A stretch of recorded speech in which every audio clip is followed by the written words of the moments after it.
On a enfin la date de la Minecraft Live 2024 et vous allez voir, c'est dans très peu de temps. Et oui, si vous n'êtes pas au courant et que vous ne savez pas ce que c'est, chaque année, du moins ils ont changé, j'ai fait une vidéo au passage qui en parle la semaine dernière, et bien chaque année on a une Minecraft Live, ça va un peu changer maintenant, mais en gros c'est tout simplement un show où Mojang nous montre pas mal d'informations. On a l'annonce évidemment de la nouvelle update, cette année ce sera la 1.22, on a plein de choses, des nouveautés, que ce soit au niveau des jeux, on apprend des choses et tout. Franchement, c'est le moment qu'il ne faut pas louper si vous kiffez Minecraft, franchement. Faut pas louper ça. Et vous le voyez en fond, justement, ils ont annoncé aujourd'hui, là ça date il y a même pas 3-4 heures, l'annonce de la Minecraft Live qui aura pas lieu en octobre comme c'était l'année dernière et je crois aussi l'année d'avant, mais comme il y a longtemps, en septembre, et ça sera le 28. Et alors le 28 les amis, c'est pas dans longtemps, hein, c'est pas samedi, c'est samedi prochain, donc pas celui de cette semaine, celui de la semaine prochaine, donc ça va arriver ultra rapidement. Ils en ont fait aussi un petit blog, voilà, sur leur site, c'est joli avec les petits points, franchement chaque année ils font un petit truc, c'est cool, c'est joli, des petites vidéos et tout, vous l'avez vu en fond. Donc au passage on apprend pas mal de choses. Alors ils disent 13h, peut-être un jour ils arrêteront de mettre EDT, toutes ces dates là pour savoir les fuseaux d'horaire, peut-être ils se mettront par rapport au pays où tu regardes le site, ça serait bien, mais bon non, ce n'est pas 13h, c'est à 19h heure française, donc ça sera le samedi, pas le vendredi, le samedi 28, donc samedi prochain, pas celui de cette semaine, celui d'après, donc posez-le, hein, franchement posez ce jour, c'est important, à pas 13h mais à 19h heure française. Eh bien il y aura un show, donc pour les gens qui connaissent pas trop, on peut cliquer sur regarder, mais je crois que ça va lancer la vidéo. Comme chaque année en fait, il le réexplique ici, comme chaque année en fait il y a ce qu'on appelle une Minecraft Live, c'est tout simplement le show, la présentation où, comme je l'ai dit en introduction, on a l'annonce des prochaines updates. Ils disent aussi, et je crois là faut aller sur le blog qu'ils ont mis, qu'on peut rejoindre depuis le Twitter, où ils expliquent encore plus de choses. On a pas mal d'informations, enfin vite fait, on n'a pas autant d'informations qu'on sait ce qu'il va y avoir précisément, parce que cette année, comme je l'ai dit aussi en introduction, ils vont changer la façon de faire. On aura potentiellement une Minecraft Live maintenant, et potentiellement deux en 2025, parce que je pense pas qu'on aura une autre Minecraft Live d'ici la fin de l'année. Peut-être, qui sait, hein, si l'update est petite et dure pas longtemps, peut-être, on sait pas.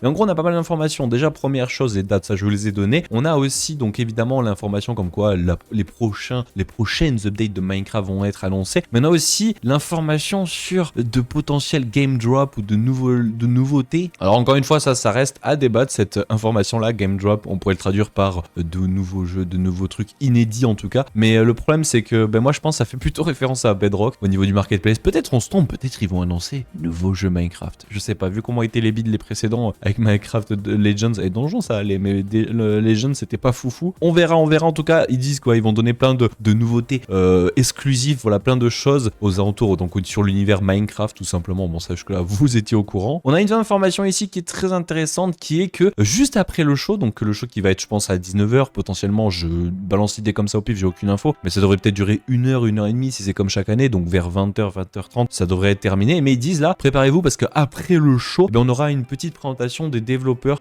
qui parleront donc des updates et tout, donc peut-être on apprendra plein de nouvelles choses, des choses qu'on ne sait peut-être pas, donc ça sera intéressant. On verra bien au passage, hein, ça sera samedi prochain, je serai en live sur Twitch, n'hésitez pas à venir, on est en live chaque année quand il y a Minecraft Live, on sera en live toute la journée, tous les week-ends de toute façon, de 10h jusqu'à 20h, mais là encore plus parce que c'est la Minecraft Live, donc ça sera en live de 10h jusqu'à peut-être 21h, 22h. Et ensuite pour les gens qui sont pas trop là ou qui n'ont pas le temps ou qui ne peuvent pas être là, vous aurez une vidéo qui sortira, je pense, peut-être pas dans la soirée, sinon elle sortira à minuit, 23h, donc peut-être le lendemain vers 10h, 11h, vous aurez une vidéo le dimanche qui expliquera tout simplement toutes ces nouveautés. Donc voilà, que vous soyez au tout courant. Sur le YouTube, ça arrivera le dimanche, et sur le samedi, ça sera en live sur Twitch. Donc n'hésitez pas à venir, et évidemment eux aussi seront en live sur YouTube, sur Twitch et sur le site officiel. Je sais pas qu'est-ce qu'ils utilisent comme podcast pour afficher, mais en tout cas ça sera aussi sur le site officiel. Et donc voilà, ça fait plaisir, on l'attendait, l'annonce de la Minecraft Live. Je suis étonné que ça arrive en fin septembre. En fait, le fait qu'ils aient enlevé le mob vote, je pense que ça leur a permis de pouvoir l'annoncer vraiment une semaine avant. Ils doivent pas l'annoncer 3 semaines avant pour que les gens puissent voir les mobs et tout, donc ça leur enlève cette partie là. On verra, parce qu'ils ont dit qu'il y aura des nouvelles choses. Peut-être qu'on aura autre chose que des mob votes, ils l'ont dit aussi dans la vidéo de toute façon que je vous ai sortie la semaine dernière, n'hésitez pas à la voir pour ceux qui l'ont pas vu. Mais on va pas s'arrêter là aujourd'hui parce qu'il y a une nouvelle chose qui est sortie cet après-midi. Et hop, petit saut de version, on est passé de l'autre update à celle-ci parce que justement aujourd'hui ils ont sorti aussi une snapshot, la 24W38A si je me trompe pas. Il y a des petits changements, pas plus que ça, mais on va quand même les voir parce qu'il y a quand même des choses intéressantes. Et au passage, ça en profite comme ça fait une pierre deux coups. Je vous ai annoncé la Minecraft Live et on a aussi une nouvelle snapshot. Vous allez voir, c'est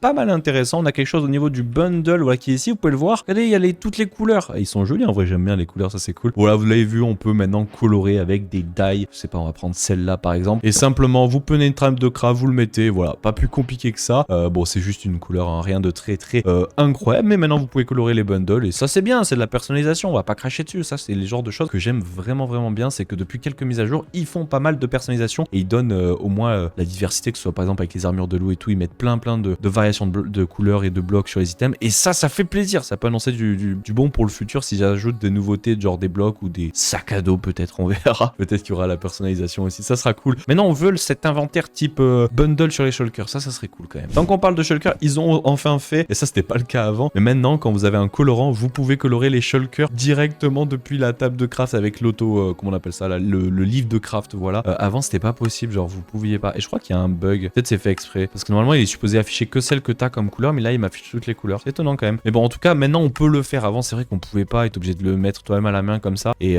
voilà. Donc maintenant, vous pouvez automatiquement le faire depuis le livre de craft. Et ça, c'est bête, mais c'est bien quand même. Alors, autre chose aussi, je comprends pas trop. Peut-être il y en a, ils vont comprendre, mais il y a une limitation maintenant de vitesse sur le drop d'item en créatif, de sortie de l'inventaire. Je comprends pas trop. Peut-être vous allez le trouver, mais en gros, ils ont changé quelque chose. Maintenant, quand on est en créatif, on me lance pas bien, enfin, pas vite les items. Ou alors, on le lance moins vite. J'ai pas tout compris. Peut-être c'est moins rapide. Il y a quelque chose sur ça, en tout cas, sur le lancer des items, j'avoue, j'ai pas tout compris. Ça vient de sortir, j'ai lu le changelog, j'ai pas totalement compris. Mais à ce qui paraît, quand on est en créatif, ça s'applique en créatif, mais le jet des items est moins rapide. J'ai l'impression que c'est ça, là, regardez. On le lance moins rapidement. Avant, quand tu restais appuyé sur CTRL-J et que tu faisais comme ça lançait tout. Enfin, du moins assez rapidement. Maintenant, j'ai l'impression que c'est un peu comme en survie. Il y a une lenteur. Je sais pas, peut-être c'est pas du tout ça, mais en tout cas, bon, un petit changement en créatif. Faudra voir si c'est vraiment impactant. Peut-être vous me le direz dans l'espace commentaire si vous savez exactement ce que c'est. Autre changement, mais là, cette fois-ci, c'est pas sur le jeu. C'est, faut revenir au menu. C'est avec les rims. Ça prend une plombe à sauvegarder le monde. C'est abusé. En gros, c'est avec les rims. Alors, vu que j'ai pas acheté de rims, peut-être qu'on le verra pas. Mais ils ont ajouté, ouais, voilà, ils vont me demander de payer. Mais on pourra pas le voir, je crois. Faudrait que j'achète un rims pour tester. Mais j'ai pas trop envie. Mais en gros, maintenant, vous pouvez être en hardcore sur les rims. Donc, vous pouvez créer des maps en hardcore. Donc, ça, c'est bien. Mais aussi, et je n'ai pas totalement compris, mais maintenant, vous pouvez donc créer pour avoir un nouveau monde en hardcore, c'est possible. Mais vous pouvez prendre un monde qui existe déjà et le mettre en hardcore. Bizarre, ça. Pourquoi pas, tant mieux. Mais bon, voilà. En tout cas, ils ont fait des changements aussi. L'interface des rims, quand vous créez une map, a un peu changé. Tant mieux, j'ai envie de dire. Dites-moi si vous utilisez les rims, tiens, au passage. Ça peut être un bon compromis quand vous savez pas trop quoi prendre comme hébergeur ou si vous savez pas héberger vous-même un serveur. Ça peut être pas mal, en vrai. Vous me direz si vous les utilisez. Et pour terminer, voilà, c'était une petite snapshot. Hein, je vous ai dit aujourd'hui, pas grand-chose non plus de trop abusé avec évidemment, comme d'habitude, des changements de packs, des ajouts avec les data packs, etc. Ils ont fait des petits correctifs de bugs. Il y a 2-3 trucs qui sont drôles et qui sont cool, dont le fait que maintenant, c'était un bug qui arrivait souvent quand on faisait des usines à poulpes ou sur de choses. Et bien, les poulpes et tout, et bien, quand ils sont dans des zones avec des bulles d'eau sur de choses, on les voyait glitcher. Des fois, ils étaient en haut, des fois, ils étaient en haut, des fois, ils étaient en bas, des fois, ils étaient en haut. On savait pas trop quoi. Ils glitchaient un petit peu. Maintenant, c'est plus trop le cas. Il y aura plus ce bug d'affichage. Et autre chose aussi avec les anvils. En gros, auparavant, quand vous avez un item qui était trop cher, et bien, pendant quelques secondes, vous le voyez justement, vous pouvez le renommer et vous pouvez faire quelque chose. Maintenant, il n'y a plus ce bug. Voilà, ça met directement trop cher, too expensive. Donc voilà. En tout cas, petit changement à ce niveau-là. Pas grand chose au niveau de la snapshot. C'était quand même 2-3 petits features au niveau des bundles et tout. Mais c'est surtout la Minecraft Live là qui a été annoncée. Et ça, c'était vraiment cool. Bon, vous me direz ce que vous en pensez. Je suis pas sûr qu'il y aura de snapshot la semaine prochaine, vu que c'est la semaine prochaine la Minecraft Live direct. Ça arrive très vite. Donc rendez-vous samedi prochain. Je suis en live tous les week-ends, donc pas de soucis. N'hésitez pas à venir tous les samedis, tous les dimanches. On sera en live pour la Minecraft Live sur le Twitch. N'hésitez pas. Et puis vous aurez une vidéo le dimanche. Allez, bisous. Et puis rendez-vous samedi, parce que samedi il y a un énorme épisode en hardcore. J'espère que vous allez kiffer. Ciao ciao.